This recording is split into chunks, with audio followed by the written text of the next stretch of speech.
नमस्कार, मैं हूं रवि प्रकाश और यह कार्यक्रम है संप्रति। आजकल परीक्षाओं का दौर चल रहा है। नीट की परीक्षा हाल ही में हुई है और वैसे सभी छात्र जो मेडिकल के क्षेत्र में अपना करियर बनाना चाहते हैं, उन सभी लोगों ने इसकी परीक्षा दी है जो 12th पास कर चुके हैं, जो मेडिकल की तैयारी कर रहे थे एंट्रेंस की। और वैसे पेरेंट्स जिनके बच्चे या तो 12th में हैं या 10th में हैं या उससे छोटी कक्षाओं में हैं, या जिनके बच्चों ने इस साल परीक्षा दी है नीट की, उनका भी इन्वॉल्वमेंट रहता है इस विषय पर, इसलिए क्योंकि उनको यह तय करना है कि उनका बच्चा कौन से कॉलेज में पढ़ेगा, कैसे पढ़ेगा, कितना नाम करेगा, कैसे अच्छा डॉक्टर बनेगा। तो आज के कार्यक्रम में बात करना चाहते हैं चिकित्सा क्षेत्र, शिक्षा के क्षेत्र में जो संभावनाएं हैं उस पर, और इस पर बात करने के लिए हमें दो खास मेहमान हमारे साथ हैं। हम स्वागत करते हैं सुधांशु कुमार जी का, जो जाने माने करियर काउंसलर हैं, और अमन जी का, जो चैनल के स्पेशलिस्ट हैं हमारे और हमारे घर के हैं, इसलिए अतिथि कहना इनके लिए मुनासिब नहीं है। आप दोनों ही लोगों का हमारे कार्यक्रम में स्वागत है। सुधांशु जी, क्योंकि आप आए हैं, आप विशेषज्ञ हैं इस विषय के, तो कार्यक्रम की शुरुआत मैं आपसे करना चाहता हूँ। ये जो मेडिकल एजुकेशन का फील्ड है, जिसमें कई लोगों की आशाएं होती हैं कि हमारा बच्चा डॉक्टर बन जाए, बच्चों की आशा होती है कि हम बहुत अच्छे डॉक्टर बन जाए। बिल्कुल। क्या सजेस्ट करेंगे फर्स्ट? सबसे पहले तो मैं डीडी न्यूज़ को धन्यवाद करना चाहूँगा, जो आप लोगों ने मुझे मौका दिया बच्चों के कैरियर गाइडेंस के लिए, इसलिए दोबारा फिर से धन्यवाद करना चाहूँगा। और सबसे इम्पोर्टेंट चीज़ होती है कि जो पेरेंट्स और स्टूडेंट हैं, उन्होंने जो अभी सपोज मान के चलिए बच्चे ने एग्ज़ाम्स दिया, एग्ज़ाम्स के बाद सबसे बड़ी समस्या होती है जो पेरेंट्स की, वो ये होती है कि हमारे बच्चे को कैसे अच्छे से अच्छे इंस्टीट्यूशन, अच्छे से अच्छे मेडिकल कॉलेज में एडमिशन हो। तो सब लोग यही सोचते हैं कि हमें गवर्नमेंट इंस्टीट्यूशन में एडमिशन मिल जाए, लेकिन कभी कभी ऐसी भी चीज़ें होती हैं जो सबसे ज़रूरी है, वो ये है कि बच्चों को मान के चलिए कि प्राइवेट कॉलेज में एडमिशन के लिए भी प्लान बनाना पड़ता है जी। तो सबसे पहले मैं 2-3 चीज़ें, इंपॉर्टेंट चीज़ें बताना चाहूँगा कि पेरेंट्स और स्टूडेंट्स को वो ये चीज़ें हैं कि काउंसलिंग प्रोसेस को समझें। और काउंसलिंग प्रोसेस को समझने के लिए मैं जो सबसे इम्पॉर्टेंट चीज़ बताऊँ, काउंसलिंग का 2 ही वे होता है, ठीक है। पहला होता है सेंट्रल काउंसलिंग और दूसरा होता है स्टेट काउंसलिंग। और सेंट्रल काउंसलिंग क्या होता है? सेंट्रल काउंसलिंग में जो भी पूरे भारतवर्ष में जो भी मेडिकल कॉलेजेस हैं, चिकित्सा संस्थान है, उसकी जो 15% सीट्स होती हैं, वो कोई भी बच्चे पार्टिसिपेट कर सकते हैं, ठीक है। और उसके बाद जो रेस्ट 85% सीट बचती हैं, वो स्टेट कोटा से में होता है। तो जिस बच्चे का जिस स्टेट में डोमिसाइल होगा, वो बच्चा वहीं पार्टिसिपेट कर सकता है, ठीक है। उसके बाद आता है हमारा डीम्ड यूनिवर्सिटी और प्राइवेट मेडिकल कॉलेजेस, जो कि 2 तरह से हैं। डीम्ड यूनिवर्सिटी में कोई भी बच्चा पार्टिसिपेट कर सकता है, लेकिन उसकी फ़ी बहुत ज़्यादा होती है जी। और जो प्राइवेट कॉलेजेस हर स्टेट का, उसमें क्या है, हर स्टेट्स का अलग अलग वे है। कहीं पर 35% हैं, कहीं पर 100% हैं।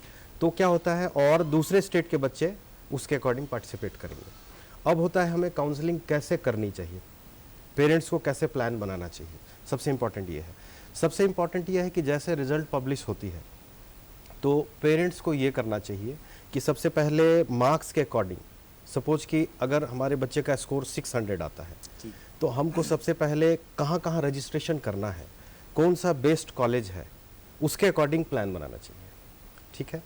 अब अगर किसी बच्चे का स्कोर सपोज मान के चलें कि 580 आता है, तो हम करीब करीब ऐसी जगह पर हैं जो प्रिडिक्शन होता है कि गवर्नमेंट कॉलेज मिलने की पॉसिबिलिटीज़ है, और अगर नहीं मिले तो हम प्राइवेट कॉलेज में जा सकते हैं, अगर हमारा बजट अलाउ है।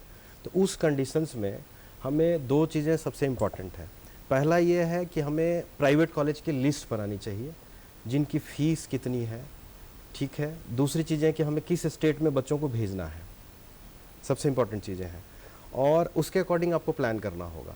तीसरी चीज़ें क्या है, आप उस लिस्ट के बनाने के साथ ट्यूशन फीस ज़रूर देखें। हाँ, किस कॉलेज की ट्यूशन फीस क्या है। अगर आप वो नहीं देखेंगे तो सबसे इम्पॉर्टेंट चीज़ें हैं कि आपने अप्लाई कर दिया, उसके बाद आपको सीट अलॉटमेंट हो गई और बाद में पता चला कि सीट हमारे बजट में नहीं है, ठीक है। तो एडमिशन के पहले तो आप स्किप कर सकते हैं, लेकिन उसके बाद तो आप मुश्किल में पड़ जाएंगे, ठीक है। तो मेरा ये मानना है कि सबसे पहला बच्चे को ये करना चाहिए, सेंटर काउंसलिंग में रजिस्ट्रेशन करनी चाहिए। दूसरा, उनको 85% सीट्स के लिए अपने स्टेट में रजिस्ट्रेशन करनी चाहिए। और थर्ड वे है फिर अपना डीम्ड यूनिवर्सिटी में रजिस्ट्रेशन करना चाहिए। उसके बाद प्राइवेट मेडिकल कॉलेजेस जहां आपने प्लान किया है वहां आपको रजिस्ट्रेशन करना चाहिए। ठीक है।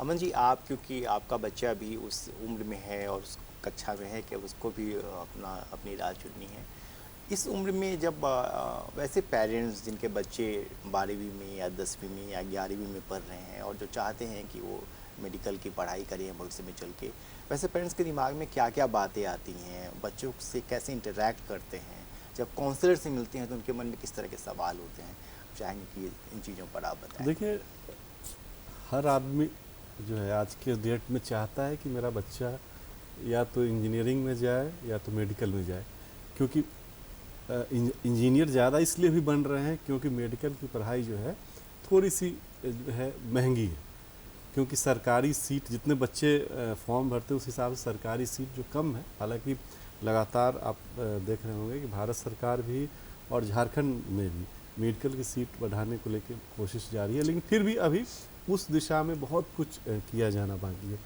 तो हर माँ बाप की इच्छा यही होती है, और क्योंकि क्या होता है कि माँ बाप खुद से अपने सपने से, जैसे कि मैं अगर बायो का छात्र रहा हूँ तो मेरी इच्छा होती है कि अगर मैं मेडिकल में नहीं जा सका, मैं डॉक्टर नहीं बन सका, तो मैं अपने बेटे को बनाऊं, क्योंकि हर बाप जो है वो अपना सपना जो है अपने बच्चों के माध्यम से ही पूरा करने की कोशिश करता है।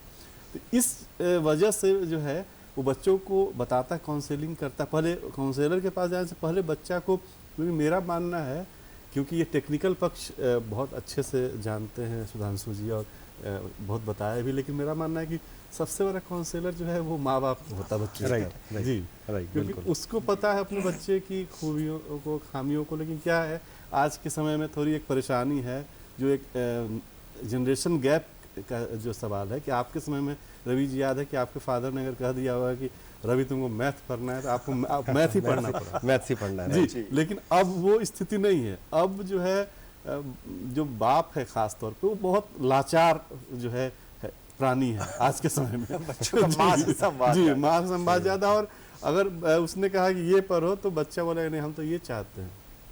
तो ऐसे स्थिति में काउंसलर जो है बहुत महत्वपूर्ण करीब बन जाते हैं। तो सुधांशु जी जैसे लोगों का जो काम है वहीं से स्टार्ट होता है, और ये बहुत बेहतर ढंग से समझा सकते हैं। कई बार क्या होता है कि इनके पास गए, अगर क्योंकि बजट की बात कर रहे थे कि ट्यूशन फी जो है वो ज़रूर देख लें, तो कई लोगों की स्थिति बहुत अच्छी नहीं होती है, लेकिन फिर भी उनकी इच्छा है तो लोन लेके या जो अपनी पूरी जमा पूंजी है वो देकर बच्चे को डॉक्टर बनाना चाहते हैं। लेकिन फिर बच्चा वहाँ जाके भी परेशानी में डालने लगता है कि नहीं, हमको तो हमको प्राइवेट कॉलेज में पढ़ना है, लेकिन हमको NCR में पढ़ना है, हमको मुंबई में पढ़ना है, हमको पुणे में पढ़ना है। तो ऐसी स्थिति में जो है बच्चे को समझाने के माँ बाप कोशिश करते हैं, और फाइनल काम जो है इनका, अगर वो गंभीर रूप से काउंसलर का जो काम है, जो अगर बिजनेस आप कर रहे थे तो कोई बात नहीं, और आप बच्चे को और बहका दीजिए कि नहीं तुम्हारा लाइफ तो है ही नहीं, सही बात है, लेकिन बिल्कुल तब तो और आप संकट में डाल रहे हैं। लेकिन अगर आप एक सच्चे काउंसलर हैं और आपको कुछ बेहतर देना चाहते हैं समाज को भी अपना रोजगार के अलावा, तो आप बच्चे को कन्विंस करते हैं कि बच्चा देख तुम्हारा नंबर इतना है। क्योंकि देखिए बड़े कॉलेज में तो ये भी, प्राइवेट कॉलेज में भी अगर आप जाते हैं तो कुछ बड़े कॉलेज जो हैं वहाँ तो एक बैरियर है, वो 500-600 का जो है, आप 500 या 400 से कम अगर नंबर है आपका तो कितना पैसा भी दे दीजिए आपका वहाँ एडमिशन नहीं होगा। तो ये सब जो है पहले ही बच्चे को माँ बाप जो है समझाने की कोशिश करते हैं और समझाते भी हैं। मेरा मानना है, मैंने देखा भी है, हालांकि अभी मुझे मौका नहीं मिला है क्योंकि मेरा बच्चा जो है वो अभी जाएगा। लेकिन कई माँ बाप को मैं संघर्ष करते मैंने देखा है, और उस समय इन लोगों की जो है वो जिम्मेवारी बहुत ज़्यादा बढ़ जाती है कि बेहतर कॉलेज में बच्चे को दें, थोड़ा सा फीस जहाँ कम हो, बजट के अनुसार हो, तो उसमें मेडिकल में पढ़ने की संभावना ज़्यादा बढ़ जाती है। अच्छा, एक चीज़ और सुधांशु, जैसे कि बच्चे को तो पता होता है कि मेरा कितना मार्क्स आने वाला है, बिल्कुल, और अब तो आंसर सीट भी नेक्स्ट डे वो टैली कर लेते हैं। बिल्कुल। जब काउंसलिंग के प्रोसेस में बच्चे जाते हैं तो क्या करना चाहिए बच्चों को? जैसे वो कॉलेज का बस एक तो मन है कि नहीं कि हम तो पढ़ लेते हैं एम्स में ही, लेकिन जहाँ मेरा नंबर नहीं आ रहा है, रिम्स में मिल जाता है यार तो ठीक था। वैसे सिचुएशन में बच्चों को आप लोग क्या सजेस्ट करते हैं? जब काउंसलिंग प्रोसेस में जाएँ तो फिर क्या ध्यान रखें? देखिए, सबसे इम्पॉर्टेंट चीज़ें हैं कि जब बच्चा के मार्क्स आते हैं तो मार्क्स देख के ये पता लग जाता है। हम लोग जो काउंसलिंग करते हैं उसमें बिफोर 5 ईयर्स और अभी का प्लान करके एक टेंटेटिव अनुमान लगाते हैं कि अभी बच्चे का इतना स्कोर है तो कहाँ पॉसिबिलिटीज़ है। ये कोई भी गारंटी नहीं दे सकता है कि यहाँ सीट मिलेगी आपको, लेकिन एक ही वे है, वो है काउंसलिंग। सेंट्रलाइज काउंसलिंग, अगर हमें सरकारी कॉलेज में जाना है तो सेंट्रलाइज काउंसलिंग और स्टेट काउंसलिंग में जाना होगा, अदर वे कोई नहीं है। ठीक है, अगर कोई ये कहता है कि हम कॉलेज में जाके सीधा एडमिशन लेंगे, डायरेक्ट एडमिशन लेंगे, तो ये सब गलत इन्फॉर्मेशन है, तो इससे आपको बचनी है। तो पहला प्लान ये करना चाहिए बच्चे को अपने मार्क्स के अकॉर्डिंग। अगर आप कोई भी आपके शहर में जो भी अच्छा काउंसलर हो उनसे मिलिए, अगर आपको लगता है कि वो काउंसलर अच्छा है और आपको अच्छा आइडिया दे सकता है तो मिलिए, और उससे मिल के सबसे इंपॉर्टेंट चीज़ें हैं कि आप अपना मार्क्स शेयर कीजिए, तो शायद वो आपको ये बता पाएंगे कि इस मार्क्स में टेंटेटिव लास्ट ईयर की क्या पॉसिबिलिटीज और क्या हो सकता है। और बच्चे को और पेरेंट्स को उसके अकॉर्डिंग प्लान करना चाहिए। पहला प्लान ये करना चाहिए, मान के चलिए हमारा अगर मार्क्स आता है 580 और हम एम्स का प्लान करें तो पॉसिबल है नहीं। जी बिल्कुल। तो अगर हमारा मार्क्स है 650 तो हम प्लान कर सकते हैं कि हमको एम्स में सीट कहीं भी मिल सकती है। ठीक है, अब अगर हमारा मार्क्स कम है तो उस कंडीशंस में हम क्या करेंगे कि हम उनको ये बताएंगे कि लो बजट में इंडिया में कहाँ कहाँ ऑप्शन हो सकता है। जैसे अब कर्नाटका एक ऐसा राज्य है, कर्नाटका एक ऐसा राज्य है जो आज वहाँ भी कम फीसें हैं, 10 लाख के आसपास में अच्छे से अच्छे कॉलेज मिल जाते हैं। दूसरा राज्य है उत्तर प्रदेश, ठीक है, तीसरा राज्य है छत्तीसगढ़। आप देखेंगे इन सब राज्यों में फ़ी बहुत कम है, लेकिन सबसे इम्पॉर्टेंट चीज़ है कि पेरेंट्स और बच्चे को सबसे पहले एक लिस्ट बनानी चाहिए। जी। वो ये लिस्ट बनानी चाहिए कि आपको किस स्टेट में जाना है और कौन से कॉलेज चूज करने। अगर आपको सपोज एम्स नहीं मिल रहा हो तो आप क्या प्लान करेंगे कि हमको स्टेट का कोई बढ़िया टॉप कॉलेज मिल जाए। अब स्टेट का, अगर हम झारखंड स्टेट की बात करें तो सबसे पहले बच्चे का यही गोल होगा कि मुझे रिम्स मिल जाए, ठीक है ना। लेकिन अगर आपको रिम्स नहीं मिलता हो और आप चाहते हो कि बच्चे को हमको डॉक्टर बनाना ही है, तो उस स्थिति में आप क्या करेंगे, कुछ अच्छे प्राइवेट कॉलेजेस भी हैं तो आपको वहाँ उसके लिए प्लान करना होगा। तो उसकी लिस्ट या तो आप खुद से बनाएं बच्चे के साथ मिलके, या कोई अच्छे काउंसलर मिल जाए उनके साथ मिलके आप प्लान करें। अच्छा, एक चीज़ अच्छी चर्चा आपने प्राइवेट कॉलेजेस की, क्योंकि कई दफ़ा क्या होता है कि बच्चे जो मेरिटोरियस हैं वो भी किसी वजह से मार्क्स नहीं ला पाए तत्काल परिस्थितियों के मुताबिक, तो होता है कि प्राइवेट कॉलेज अच्छा, अगर प्राइवेट कॉलेज है और हम पे कर पा रहे हैं किसी तो हम कर लें। तो प्राइवेट कॉलेज की काउंसलिंग में जाने के लिए कब तय कर लेना चाहिए बच्चों को और फिर कैसे उसमें भाग लेना चाहिए? देखिए, सबसे पहले तो ये होता है कि बच्चा अगर अपेयरिंग में हो और बच्चे के स्कोर 500 प्लस आते हैं तो मेरा ये मानना है कि आप उसको एक और मौका दे सकते हैं। अगर आपकी बजट, ये बच्चे कहते हैं, हाँ बच्चे कहते हैं, तो मुझे लगता है कि उसको और एक मौका देना चाहिए कि भाई प्रिपरेशन करो नेक्स्ट ईयर के लिए। लेकिन अगर बच्चा, सपोज हम मान के चलें कि बच्चा को लगता है कि सेकंड अटेम्प्ट है, थर्ड अटेम्प्ट है और आपका पैकेट अलाउ करता है, उस स्थिति में आप, कई संस्थाएं हैं जैसे बैंक्स हैं जो ईजी लोन देती है, एजुकेशन लोन। आप उस बैंक से पता करें कि आप मुझे कितना लोन देंगे, आपके बजट के अकॉर्डिंग अगर लोन मिल जाता है, क्योंकि आजकल मेडिकल एजुकेशन के लिए काफ़ी लोन मिलना भी आसान हो गया है। तो उस स्थिति में आपको सबसे पहले तो आपका बजट का प्लान, जैसे सपोज कि मान के चलिए आपने प्लान कर लिया कि मुझे प्राइवेट कॉलेज में जाना है और आपके जेब में 10 लाख रुपए हैं, तो आप कैसे प्लान करेंगे? तो सबसे पहले तो सबसे इम्पॉर्टेंट चीज़ है कि आपको, अगर इंडिया में जो ऐसे राज्य हैं जहाँ पर कि प्राइवेट कॉलेज में बाहर के बच्चे ओपन सीट में जा सकते हैं, वैसी स्थिति में आपको एक लिस्ट बनानी होगी कि कौन से कॉलेज बेटर हैं, किनकी फीस कम है, किनकी हॉस्टल कम है, किसमें हिडन चार्जेस नहीं है, उसके हिसाब से आप प्लान करेंगे तो मुझे नहीं लगता है कि कहीं कोई परेशानी आएगी। अच्छा, एक चीज़ और है कि जैसे जब कॉलेज का चयन करते हैं प्राइवेट कॉलेज का, कि कुछ वैसे कॉलेजेस जो काफ़ी नामी हैं देश में और जहाँ पे फीस काफ़ी लोग कहते हैं कि 1-1 करोड़ रुपए तक की फी लग जाती है पूरी पढ़ाई के दौरान, तो अमूमन बजट क्या रखना चाहिए एक पेरेंट को कि अगर वो ठीक है टॉप वाले कॉलेज में नहीं जा रहा है, अगर वो किसी मिड लेवल के कॉलेज में भी जा रहा है जहाँ पढ़ाई अच्छी हो जाएगी, तो एक अनुमानित बजट क्या होना चाहिए? देखिए, आप ये मान के चलें कि अगर आप किसी भी कॉलेज में मिनिमम बजट अगर अच्छे कॉलेज में लेके चलते हैं, सबसे पहला तो कॉलेज कितना पुराना है ये चीज़ें देखें, और वहाँ पेशेंट फ्लो कैसा है,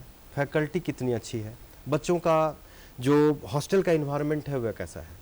अगर उन सब से आपको लगता है कि ये कॉलेज बेटर है तो आपको अनुमानतः मान के चलना चाहिए कि 40 से 45 लाख रुपए आपको टोटल कॉस्ट आएगा, ट्यूशन फी ओनली।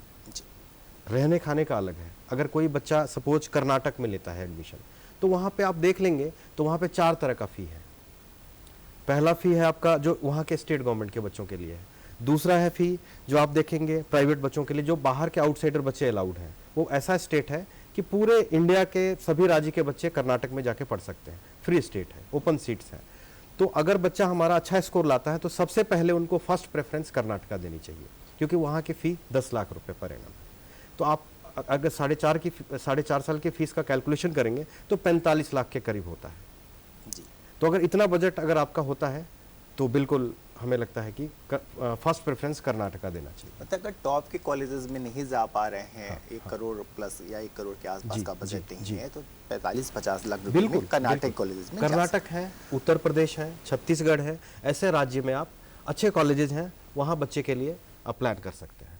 एक और अमन जी कि आपने काफ़ी घूम घूम के जर्नलिज्म की है, आप अब भी घूमते रहते हैं। जो मेडिकल कॉलेज में पढ़ाई होती है, खासकर झारखंड के कॉन्टेक्स्ट में अगर बात करें, तो मेडिकल कॉलेज में जो लड़के इनरोल हो चुके हैं, जो पढ़ रहे हैं, उनको किस तरह की दिक्कतें होती हैं? कई बार हम लोग समझते हैं कि ठीक है, अच्छा कॉलेज था, इतने बच्चों का एडमिशन हो गया, एमसीआई ने विजिट मारा, एमसीआई ने कहा कि नहीं ठीक है, 120 सीट नहीं, हम तो भाई इस कॉलेज में 60 सीट ही अलाउ कर सकते हैं। ये बहुत अच्छा सवाल है। और झारखंड खासतौर पर, क्योंकि हम डीडी झारखंड पे बैठे हुए हैं, तो झारखंड स्टेट के जो बच्चे हैं हमारे इस समस्या से बहुत ज़्यादा ग्रसित हैं।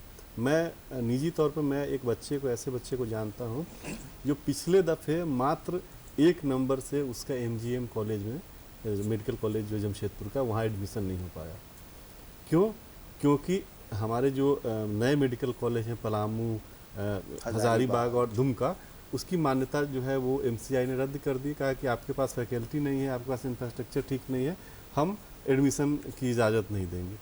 तो समझिए कि किस तरह की पीड़ा में वो बच्चा जो है पूरे साल रहा होगा। हालांकि अच्छी बात यह है कि इस बार उसकी परीक्षा बहुत अच्छी गई है और उसका कहना है कि 630 के करीब हम ले आएंगे। हाँ, क्योंकि जबकि उसके माता पिता जो है सक्षम थे। वो उसने माता पिता ने कहा कि भाई हम पैसा दे देते हैं, प्राइवेट कॉलेज में आप एडमिशन ले लीजिए, लेकिन उसने मना कर दिया। बोला कि नहीं, जब 1 नंबर से जो है मेरा छूटा है तो मैं अगली साल जब सरकारी कॉलेज में ही पढ़ूंगा, जो सुधांशु जी कह रहे थे। बिल्कुल। तो लेकिन ये एक बहुत बड़ी पीड़ा है हमारे राज्य के बच्चों को के लिए कि कैसे जो है सरकार जो है वो समय पे, राज्य सरकार ने वहाँ फैकल्टी बहाल नहीं की और उससे हज़ारों बच्चों को जो है मेडिकल शिक्षा से वंचित होना पड़ा या 1 साल के लिए रुकना पड़ा। लेकिन जो बच्चे वहाँ पढ़ रहे हैं, आप एमसीआई ने मान्यता तो एडमिशन पे रोक लगा दी, लेकिन जो बच्चे पिछले साल एडमिशन लिए थे वहाँ पे, मतलब 2 साल पहले, उन बच्चों की स्थिति समझिए कि उनको पढ़ाने के लिए वहाँ शायद बेहतर डॉक्टर नहीं है। अब तो वो अलग परेशानी में है, क्योंकि अगर वो पास भी कर जाएंगे या उनको पास कर भी दिया जाएगा तो वो किस तरह के डॉक्टर बनेंगे? आप देखिए ना, वो बहुत बेहतर डॉक्टर नहीं बन सकते। ये समस्या सिर्फ उन 3 मेडिकल कॉलेजों की नहीं है, रिम्स में भी कई विभाग ऐसे हैं जहाँ पे डॉक्टर की बहुत कमी है, मतलब पढ़ाने वाले जो प्रोफेसर उनकी कमी है। एमजीएम में भी वही हाल है, जो आपको धनबाद मेडिकल कॉलेज है उसका भी यही हाल है। तो सरकार को इस पर फोकस करना चाहिए, क्योंकि बच्चों को, एक बच्चा जो इतनी मेहनत करके इतना ज़्यादा नंबर ला के सरकारी मेडिकल कॉलेज में आशा के साथ जाता है और आप जो है वहाँ पे उसको सही इंफ्रास्ट्रक्चर नहीं दे पाते हैं, उसको सही शिक्षक नहीं दे पाते हैं, तो ये बहुत बड़ी नाइंसाफ़ी है। और मैंने कई बच्चों को निजी तौर पे मैंने देखा है, इससे बच्चे टूट जाते हैं, मतलब वो अवसाद में चले जाते हैं और जो परेशानी की वजह से बेहतर डॉक्टर नहीं बन पाते। तो उनके कैरियर पर संकट उत्पन्न नहीं हो, इसलिए राज्य सरकार को जो है उस पर ध्यान देना चाहिए, ताकि उनका इंफ्रास्ट्रक्चर मजबूत हो, अच्छे प्रोफेसर हो, पढ़ाई। आप एक अच्छी बात बता रहे थे कि अलग अलग राज्यों में से छत्तीसगढ़ हमारा पड़ोसी राज्य है, या उत्तर प्रदेश जिसकी सीमा हमारे राज्य से लगती है, या कर्नाटक में, ऐसे राज्य जहाँ पे अगर आपका बजट मीडियम है तो भी आप अपने बच्चों का नामांकन करा सकते हैं। बिल्कुल। क्या कुछ उस तरह का डेटाज है, या अगर आप कुछ कागज आपके पास हैं, आप शेयर करना चाहें कुछ डेटा कि अलग अलग राज्यों में सीट्स कितनी होती हैं, उसमें जो कैटेगरी वाइज जो बचा होता है, बची होती है जगह से, मानिए कहीं पे 100 सीटें हैं, अगर वो सरकारी कॉलेज उसमें कुछ रिजर्वेशन कैटेगरी की सीटें भी होंगी, तो कैटेगरी वाइज क्या सीटें रहती हैं, कहाँ पे अप्रोच करे आदमी कि वहाँ हो ही जाए? जी देखिए, सबसे पहला तो जब आपका स्कोर आता है तो उसी टाइम आपको डिसाइड करना है कि हम कहाँ जाने वाले हैं। ठीक है, जैसे स्कोर आता है तो सबसे पहले आपको रजिस्ट्रेशन करना है। आपको ये प्लान नहीं, अगर आपका सपोज कि 600 मार्क्स है और आपने रजिस्ट्रेशन नहीं किया तो आपका एडमिशन नहीं होगा। तो आपको रजिस्ट्रेशन करने के बाद आप देखेंगे तो हर राज्य में 3 तरह से सीटें होती हैं। जैसे डीम्ड यूनिवर्सिटी है, अगर डीम्ड यूनिवर्सिटी की हम बात करें तो सेंट्रल काउंसलिंग के थ्रू मिलेगी, जिसकी वेबसाइट है www.mcc.nic.in। अब वहाँ क्या है, उनकी फ़ी बहुत ज़्यादा है, ठीक है। उस परिस्थिति में लेकिन कॉलेज जैसे कस्तूरबा गांधी मेडिकल कॉलेज आपका मणिपाल हो गया, तो वहाँ पे कोई भी रिजर्वेशन कैटेगरी नहीं होती है जी। रिजर्वेशन कैटेगरी जो होती है ओनली गवर्नमेंट कॉलेजेस में होती है, और कुछ स्टेट पर्टिकुलर हैं जहाँ पे कि रिजर्वेशन कैटेगरी है, लेकिन मैक्सिमम प्राइवेट कॉलेजेस में कोई रिजर्वेशन कैटेगरी नहीं होती है। अब गवर्नमेंट कॉलेज की बात करें तो 15% सीट्स जो होती हैं ऑल इंडिया बेसिस पे होती हैं, उसमें रिजर्वेशन कैटेगरीज हैं SC, ST, OBC and general, ठीक है। लेकिन अगर हम जाएं इसमें प्राइवेट कॉलेज में, तो उनमें सिर्फ क्या होता है कि आप क्वालिफाइंग मार्क्स हो तो आप अप्लाई कर सकते हो, सीट मिलेगी कि नहीं मिलेगी इसकी गारंटी नहीं है, क्योंकि वो तो आपका ऑनलाइन प्रोसीजर है, उसको फॉलो करना है। तो मैं जैसा बताना चाहूँगा, जैसे आपने कहा कि हमारे पास कुछ डेटाज हैं, मैं आपको बिल्कुल शेयर करूँगा। अब जैसे मान के चलते हैं फॉर एग्जांपल्स, मैं 1-2 स्टेट, क्योंकि इतने सारे स्टेट्स हैं, नहीं बिल्कुल आप देखकर तो बताइए। मैं चाहूँगा कि थोड़ा आपको शेयर करूँ। जैसे फॉर एग्जांपल हम लोग लेते हैं जहाँ सबसे ज़्यादा कॉलेजेस हैं, हाँ, सबसे ज़्यादा कॉलेजेस हैं, अगर हम बात कर लें अपना, ताकि बच्चों को ये पता चल जाए कि भाई अगर हाँ, सीट ज़्यादा सीट है तो ज़्यादा हम वहाँ पे अगर हमने अप्रोच किया तो मिल जाएगा। अब जैसे कर्नाटका की बात करें फॉर एग्जांपल, चूँकि सबसे ज़्यादा सीट्स हैं और अच्छे कॉलेज हैं, प्रीमियम कॉलेजेस वहाँ हैं, तो अगर हम लोग गवर्नमेंट कॉलेज देखें तो वहाँ 19 गवर्नमेंट कॉलेज हैं, जी। ठीक है ना, और 2900 करीबन 3000 सीट्स हैं, 2000 के डेटा के हिसाब से, ठीक है। अब अगर हम डीम्ड यूनिवर्सिटी की बात करें तो 11 डीम्ड यूनिवर्सिटीज़ हैं, अच्छे डीम्ड यूनिवर्सिटीज़ हैं, सबसे बेस्ट हैं, और वहाँ पे 1950 मेडिकल की सीटें हैं। तो जो 1950 मेडिकल की सीटें, वहाँ कोई रिजर्वेशन नहीं है, कोई भी ओपन स्टेट है, ठीक है, कोई भी बच्चा जा सकता है। अब हम प्राइवेट कॉलेज की बात करें तो 31 प्राइवेट कॉलेज हैं, ठीक है, वहाँ पर 4895 सीट्स हैं। इसमें क्या है, आउटसाइडर जो बच्चे हैं 10 से 15% ओपन सीट्स हैं, बाकी लोकल बच्चों के लिए हैं, और कुछ क्यू कोटा की सीट। सपोज मान के चलिए अगर कोई बच्चा ऐसा हो जिनका कि मार्क्स बहुत कम है, लेकिन उसको डॉक्टर बनना है और वो खर्च करके कर सकते हैं, तो वो के में रजिस्ट्रेशन कराएं, और मैं समझता हूँ कि उनका जो फ़ी आएगा 30 से 35 लाख रुपए पर एनम आएगा, तो बच्चा 1-1.25 करोड़ खर्च करके डॉक्टर बन सकता है। मतलब वहाँ भी कर्नाटक के लिए नंबर है। हाँ, कर्नाटक में आप सबसे ज़्यादा कट ऑफ जाएगा। कर्नाटक में आप मान के चलें, अगर आपको प्राइवेट कॉलेज में एडमिशन लेना हो, जैसे अच्छे कॉलेजेस में, तो आपका कट ऑफ मार्क्स जो होना चाहिए करीब 550 के आसपास होना चाहिए, ठीक है। अब क्या होता है पहले राउंड में, दूसरे राउंड में हो सकता है वो घट करके हो जाए 529 नंबर, जैसे लास्ट ईयर ऐसे ही हुआ था, और फिर आपको मॉप अप राउंड होता है और स्टे वैकेंसी राउंड होता है, वहाँ पे घट के आ सकता है 500 तक। कभी कभी जैसे लास्ट ईयर क्या हुआ था ड्यू टू कोविड, अब उस समय क्या हुआ था कि एक पेंडेमिक था, इसकी वजह से कट ऑफ और थोड़ा नीचे आ गया था, 497-98 आसपास गया था। तो ये इंपॉर्टेंट चीज़ें हैं जी। अब अगर दूसरा राज्य हम बात करें जहाँ सबसे ज़्यादा प्राइवेट कॉलेज हैं, वह उत्तर प्रदेश। तो अगर उत्तर प्रदेश की हम बात करें तो उत्तर प्रदेश में अपना क्या है कि झारखंड के काफी बच्चे उत्तर प्रदेश हाँ, जाते झारखंड हैं। के काफ़ी बच्चे जाते हैं। NCR मैं- के आसपास भी है। एनसीआर के आसपास मेरठ, का कॉलेज मथुरा, है, लखनऊ, गाजियाबाद, लखनऊ, बरेली। बरेली, हाँ, बनारस। तो उत्तर प्रदेश की एक सबसे जो मेन खासियत है सर, जी। वो ये है कि उत्तर प्रदेश की जो प्राइवेट कॉलेज है पूरी ओपन सीट्स हैं, वहाँ कोई ना NRI कोटा है ना मैनेजमेंट कोटा है, हर बच्चा अप्लाई कर सकता है। लेकिन वहाँ की सबसे जो इम्पोर्टेंट चीज़ें हैं कि जो फ़ी है उनकी ट्यूशन फ़ी, वो देख लेना ज़रूरी होता है। अगर आप नहीं देखेंगे तो बहुत सारे हिडन चार्जेज हैं जो सरकार टाइम टू टाइम रिवाइज करते रहती है। वो आपको- तो काउंसलिंग के पहले आपको ये इन्फॉर्मेशन ले लेनी चाहिए किस कॉलेज की कितनी फ़ी है, ये पता करना काफी जरूरी एक तो है। बहुत ज़रूरी है। अगर अच्छे काउंसलर के टच में आए, या फिर आजकल आप गूगल से भी जाके चेक कर सकते हैं, सरकार की वेबसाइट पे चेक कर सकते हैं। अगर कोई ये कहता है कि हम सीधे ही आपके एडमिशन करा देंगे, तो उससे आपको बचना है, क्योंकि कोई भी डायरेक्ट एडमिशन ऐसा कोई चीज़ नहीं होता है, जो भी है आपको थ्रू काउंसलिंग होता ये आप काफी महत्वपूर्ण बात कह रहे हैं, क्योंकि आजकल इसकी चर्चा काफी है। बिल्कुल अखबारों में है। बिल्कुल बिल्कुल बिल्कुल। मैं ये कहना चाहूँगा कि पेरेंट्स को सबसे पहले अगर कोई ये कहे कि हम डायरेक्ट एडमिशन करा दें, तो उनसे बचना चाहिए। इससे बचना चाहिए। अच्छा, अब हमारे कार्यक्रम में 1-1.5 मिनट का ही वक्त बचा हुआ है, तो कई बार हम जब सवाल पूछते हैं तुमको लगता है कि नहीं ये सवाल तो पूछना चाहिए क्योंकि ये बिल्कुल, जरूरी है। बिल्कुल। कई दफ़ा होता है कि हम सवाल स्किप भी कर जाते हैं जो नहीं पूछ पाते जरूरी चीज़, बिल्कुल। क्योंकि आप काउंसलर हैं, आपसे लोग सवाल करते बिल्कुल, हैं, बिल्कुल। कुछ वैसा जो बताना चाहते हैं उसको मैंने नहीं पूछा हो तो प्लीज़ आप बताइए। जैसे मैं बताना चाहूँगा, सबसे पहले बच्चे को जैसे स्कोर आ जाए तो उसी टाइम पेरेंट्स को एक प्लान बनाना चाहिए। प्लान ये बनाना चाहिए कि सबसे पहले हमें किस राज्य में बच्चों को पढ़ाना है। अगर सपोज कि बच्चे का गवर्नमेंट कॉलेज में जाने लायक प्लान बनता है तो उसके अकॉर्डिंग बनाना चाहिए, नहीं तो प्राइवेट कॉलेज की एक लिस्ट बनानी चाहिए, पहला चीज़ होना चाहिए वो। और सबसे पहले आपको रजिस्ट्रेशन करा लेनी चाहिए, ठीक है।